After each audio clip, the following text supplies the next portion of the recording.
Hello दोस्तों, हमारे इस YouTube चैनल में आप सबका स्वागत है।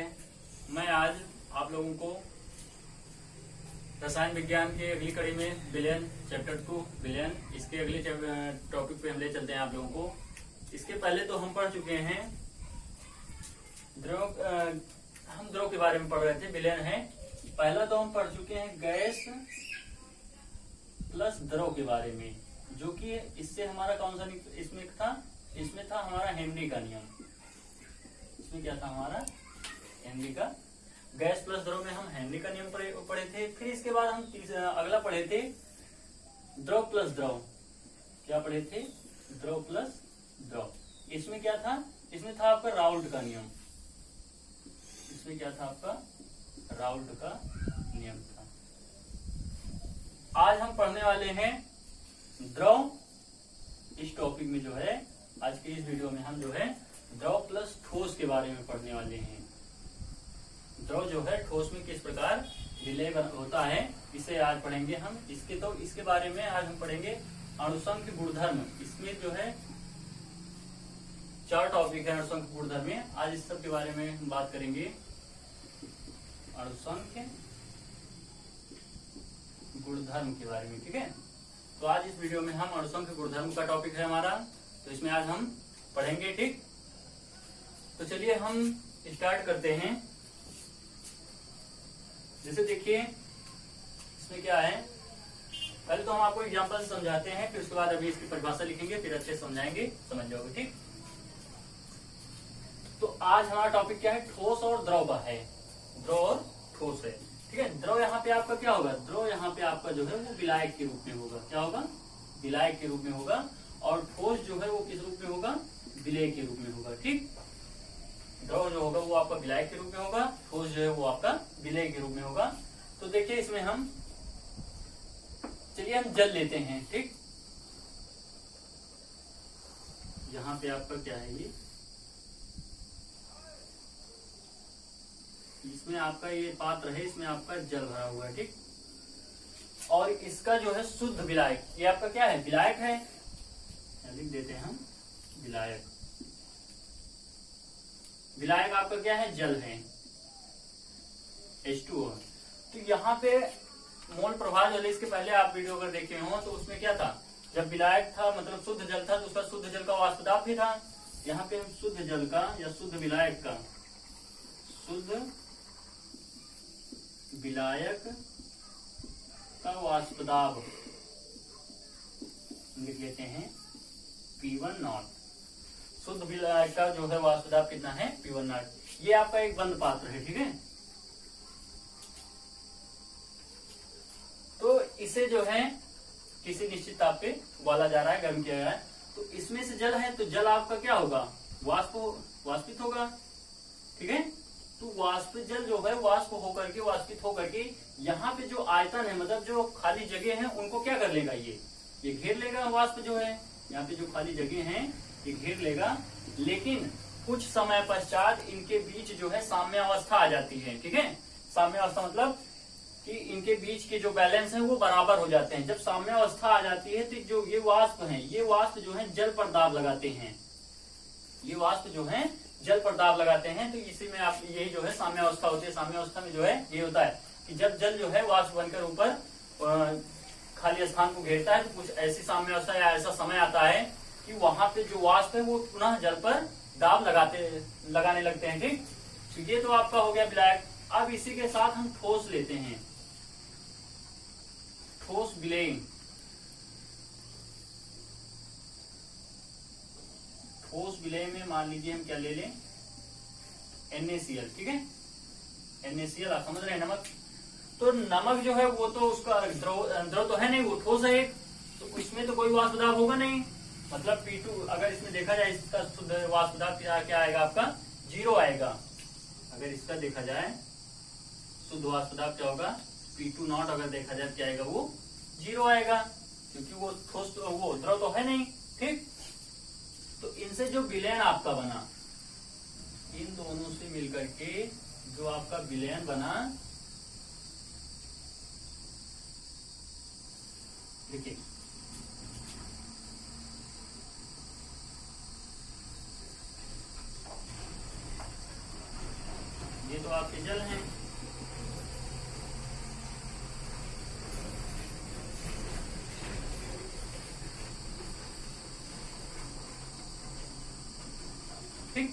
ये आपका जल हो गया।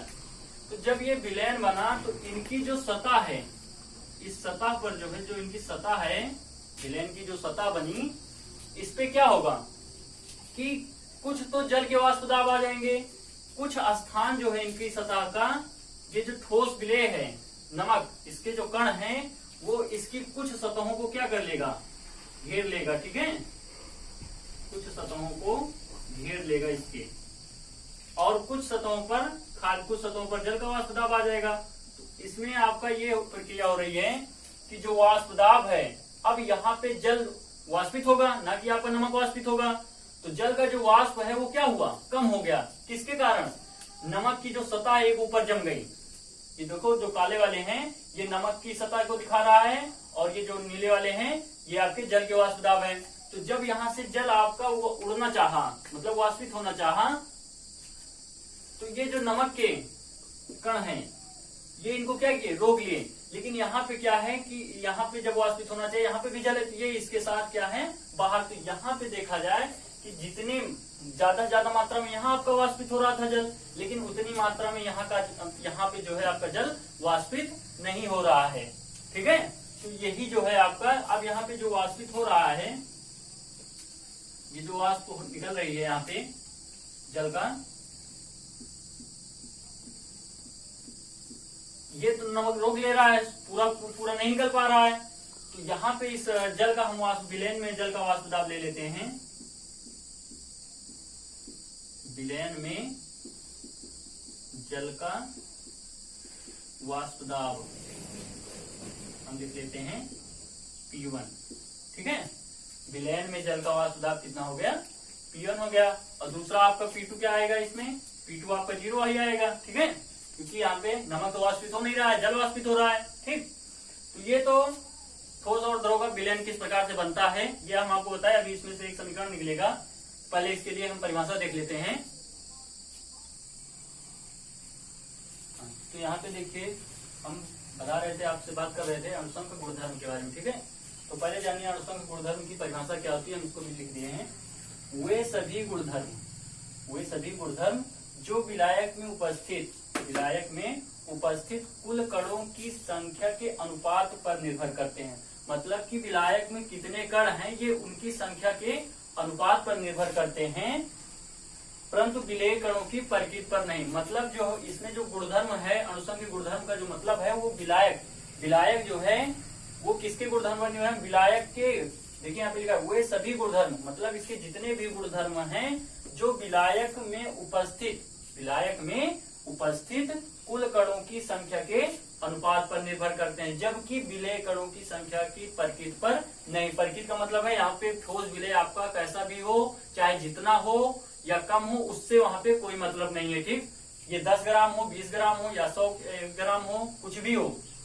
ठीक, इसके ठोस विलेय की कणों की प्रकृति पर नहीं निर्भर करता। ये तो अणुसंघ गुणधर्म की परिभाषा हो गई। लेकिन अणुसंघ गुणधर्म में क्या है, 3-4 टॉपिक हैं। तो जिसमें से आपका पहला है वाष्प दाब में आपेक्षिक अवनमन। पहला टॉपिक है इसमें से, ये जो बता रहे थे हम आपको, ये पहला इसी में से है, वाष्प दाब में आपेक्षिक अवनमन। देखिए इसमें परिभाषा इनकी है, किसी विलायक का विलयन में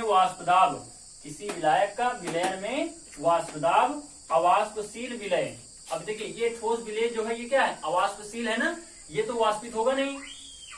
तो देखिए अवाष्पशील विलय मिलाने पर कम होता है, इसे वाष्प दाब का आपेक्षिक अवनमन कहते हैं। देखिए यहाँ पे जो विलायक था, आप देखिए, अब इसके बाद यहाँ से एक बार हम आपको फिर से रिपीट करवा रहे हैं। ये जो विलायक था, ठीक, और ये आपका ठोस है। अब यहाँ पे देखिए, ये तो इसका शुद्ध विलायक का वाष्प दाब कितना था, P1 लेकिन जब इसके साथ हम विलयन में जो है ठोस विलय मिला दिए, तो देखिए इसके जो वाष्प दाब में कमी आई नहीं। देखिए यहाँ पे भी हम लिख दिए, ठोस विलय के कारण, इस विलयन में जो है ठोस विलय के कारण विलायक के वाष्प दाब में क्या आ जाएगी, कमी आ जाएगी। तो देखिए P1 कम है P1 से। P1 क्या है, विलयन में जल का वाष्प दाब या विलायक का वाष्प दाब, दोनों हम लिख देते हैं। जल का वाष्प दाब या विलायक का वाष्प दाब क्या है, P1 है। तो देखिए P1 कम है किससे, P1 मतलब पहले वाले जल के वाष्प दाब से जो है विलयन वाले वाष्प दाब से क्या है, ज्यादा है, मतलब P1 कम है P1 नॉट से। ठीक, तो यही जो है इनके कहने का मतलब है। तो देखिए इनकी हम वो क्या कहते हैं, समीकरण कैसे इनका स्थापित होगा। देखिए समीकरण के बारे में बात करते हैं। अब यहाँ पे तो आपको पता ही है कि P1 नॉट क्या है, शुद्ध विलायक का वाष्प दाब। चलिए लिखते हैं P1 नॉट, ये आपको पता होना चाहिए हाँ P1 नॉट क्या है, P1 क्या है। अगर ये नहीं पता रहेगा तो आप एग्जाम्पल जो है या जो न्यूमेरिकल आते हैं बोर्ड एग्जाम में इसमें से आप उसको नहीं कर पाएंगे, और बहुत ही इंपॉर्टेंट टॉपिक है। ठीक, अब इसी के बाद जो है हमारा 2-3 वीडियो और आएगा, फिर इसके बाद इस चैप्टर को हम फिनिश करेंगे, फिर उसके बाद नेक्स्ट चैप्टर पे चलेंगे। ठीक, चैप्टर आपका थोड़ा लंबा तो है लेकिन जो भी है अच्छा है, हम आपको समझाने की पूरी कोशिश करेंगे। ठीक, देखिए तो P1 नॉट क्या है, शुद्ध विलायक, शुद्ध विलायक का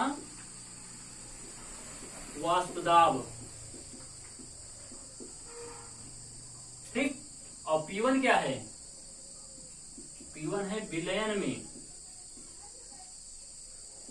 विलयन में विलायक का वाष्प दाब, विलायक का वाष्प दाब। ठीक है, अगर यहां से हम P टोटल निकालें, अगर P टोटल हम आपको निकाल के दिखाएं तो कितना आएगा। देखिए यहाँ पे P टोटल राउंड के नियम में क्या होता था, P1 प्लस P2 होता था ना। तो P1 यहाँ पे क्या है, विलायक का वाष्प दाब, और P2 क्या है, विलेय का वाष्प दाब। तो जबकि यहाँ पे विलेय आपका क्या है, P2 क्या है, विलेय है। यहां लिख देते हैं ब्रैकेट में P2 ठोस विलेय का, ठोस विलेय का वाष्प दाब, जो कि क्या है, अवाष्पशील है। मतलब कि P2 यहाँ पे क्या आएगा आपका, ठोस विलेय, लिख देते हैं ठोस विलेय का वाष्प दाब।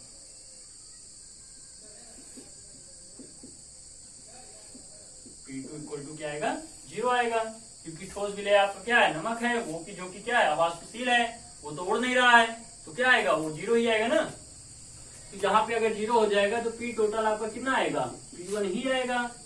P टोटल जो होगा वो आपका कितना आएगा, P1। मतलब जो P टोटल जो पहले जो इसमें विलयन में जो कुल वाष्प दाब आएगा वो किसके बराबर आएगा, विलायक के वाष्प दाब के बराबर आएगा। ठीक, तो अब देखिए इसमें से समीकरण जो हमारा निकलता है, मान लीजिए विलयन, माना इस विलयन में जो है विलेय और विलायक दोनों है, माना विलयन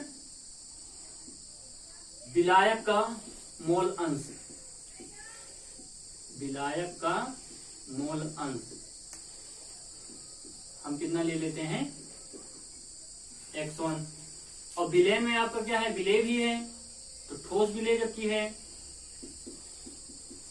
ठोस विलेय का मूल अंश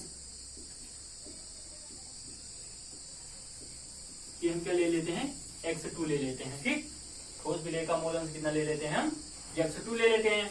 अब इसके पहले वाले में जब मोल प्रभार हम पढ़ा रहे थे तो उसमें क्या था, x1 x2 दोनों किसके इक्वल थे, x1 plus x2 equal to क्या होना चाहिए, एक ही होना चाहिए। ठीक है, इस बात को याद रखिएगा, x1 x2 जो है वो एक के बराबर ही हमेशा आने चाहिए, ऐसा अनुपात आपको लेना होगा। मान लीजिए कहीं से आपको मिल जाए तो x1 x2 आपका क्या होगा, एक ही होगा।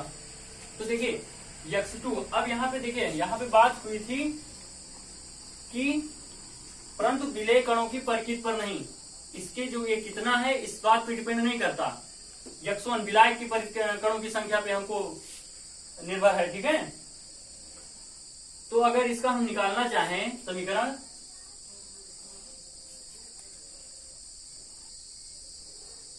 तो देखिए इसके बाद हम यहाँ पे आपको दिखाते हैं सीधे, ये देखिए। ठीक, तो यहाँ पे अगर हम निकालें तो P1 अनुप्रमानुपात समानुपात से x1, ये सब हम पढ़ चुके हैं। ठीक है, P2 भी था इसी तरह रहता था, P2 समानुपात से x2, तो जब P समानुपाते हटता था, एक आपका नियतांक आता था, वो क्या नियतांक आता था, शुद्ध जल का या शुद्ध विलायक का वाष्प दाब आता था। तो P1 equal to P1 not x1 आएगा, और यहाँ पे क्या आएगा, P2 equal to P2 not x2, और जबकि P2 नॉट यहाँ पे क्या है, 0 है, ये 0 मतलब P2 इक्वल टू 0, ये आपका पूरा क्या हो गया 0। तो इससे आपसे कोई मतलब है नहीं, ठीक। समीकरण जब स्थापित करेंगे इससे आपको मतलब जो दूसरा ठोस विलेय है उसका वाष्प दाब क्या है, 0 है, तो इससे हमसे कोई मतलब है नहीं, ठीक। क्वेश्चन में आपसे क्या कहता है, x2 ही देगा, मतलब विलेय का भार ही निकालने के लिए देता है, ठीक है। तो इस बात से हमसे कोई दिक्कत नहीं है, इसको मिटा देते हैं। अब यहाँ पे जो ये बात आप देखे थे x1 प्लस x2 एक देखे थे ना, तो अगर हम x1 प्लस x2 से अगर यहाँ से हम x1 इक्वल टू निकाल लें तो 1 माइनस x2 आएगा। देखिए अभी यहाँ एक बात हम लिखे थे, x1 plus x2 equal to क्या लिखे थे, एक लिखे थे ना। अगर यहाँ से x1 बराबर हम निकालना चाहें तो 1 माइनस x2 आएगा, x2 आपका इधर चला है। अब देखिए ये जो x1 है यहाँ पे हम रखते हैं, देखिए यहाँ पे, तो P1 equal to P1 naught, और x1 के स्थान पे क्या रख रहे हैं हम, 1 माइनस x2 रख देते हैं, ठीक। फिर आगे देखिए यहाँ पे P1 से अंदर गुणा कराते हैं हम, P1 equal to P1 naught और माइनस P1 नॉट x2, ये बना आपका, ठीक। अब यहाँ पे हम P1 नॉट x2 को बाई तरफ लाते हैं, P1 naught x2 equal to P1 naught और माइनस ये इधर आ जाएगा, क्या आ जाएगा, P1 आ जाएगा। अब यहां से हमको x2 निकालना है, x2 अगर निकालें तो P1 नॉट माइनस P1 अपान ये P1 नॉट रहेगा बटे P1 नॉट, ठीक है, ये आ गया। तो अब यहां से आप निकाल सकते हो, अगर न्यूमेरिकल दे दिया जाए, ठोस का अनुभार पूछ लिया जाए तो इस फार्मूले की सहायता से हम निकाल सकते हैं। अब लेकिन यहाँ पे पता होना चाहिए कि x2 आपका है क्या, x2 आपका क्या है, मोल अंश है। तो अगर x2 के आपको मोल निकालना हो तो x2 का मोल बराबर फार्मूला होता है XA, x2 क्या है आपका विलेय है, तो XB हम लिखेंगे। अगर दो विलेय, ये अगर इसे हम A मान लें और इसे B मान लें, विलायक A और विलेय B, तो x2 क्या है, दूसरे मोल अंश का, देखिए ठोस विलेय का मोल अंश है ना, तो ठोस विलेय आपका क्या है, B है। तो अगर यहाँ से x2 तो यहाँ पे बटे कुल मोल अंश होता था XA प्लस XB टाइप का, इस तरह से हम मोल निकालते थे। मोल प्रभाव वाला अगर वीडियो आप नहीं देखे होंगे तो उसको देखिए, क्योंकि आधा टॉपिक वहीं से ही है। तो इस बात को समझने के लिए वीडियो उसको पहले देखो, तब इसको आकर के अच्छे से समझ में आएगा आपको। अब ये x2 इक्वल टू आपका ये हो जाएगा, ठीक। चलिए अब आगे हम देखते हैं। तो देखिए यहाँ पे ये एग्जांपल जो है, अब देखिए सब आपका ठीक है एकदम। x2 ये फार्मूला हुआ। अब देखिए स्मॉल w आपका क्या है 18 ग्राम, कैपिटल M मतलब जो जल का जो अनुभार निकालिए कैपिटल M कितना आया हमारा 18 आया। यहाँ पे अगर हम लिख दें तो आपको और अच्छे समझ में, ये जो है आपका कैपिटल W है, ये जो है आपका वो सॉरी स्मॉल W, और ये आपका कैपिटल W, और ये जो है आपका क्या है कैपिटल M है, और हमको स्मॉल m जो है निकालना है, ठीक है। स्मॉल m क्या करना है, हमको निकालना है। तो देखिए कैपिटल स्मॉल W आपको कितना यहाँ दिया गया है 18 ग्राम, ठीक।